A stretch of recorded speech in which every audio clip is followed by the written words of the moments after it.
Hey everyone, it's Megan with EasyIT here with another Mondays with Megan tech tip for you. This week we're going to talk about Teams, so stay tuned. Alright, so this week we're going to talk about how to save a message in Teams. It's a really similar concept to flagging an email in your inbox or putting something in a place where it's easily accessible.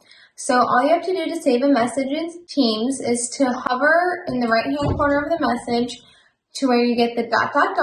Click that, and the drop-down menu, click Save Message.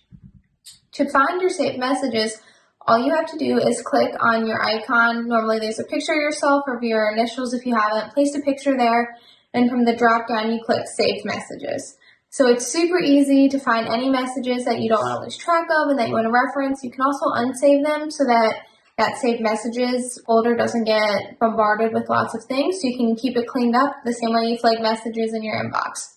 I hope this tip is super helpful for you guys and look forward to speaking with you all next week. For more information, go to easyit.com or email me directly at megan@easyit.com.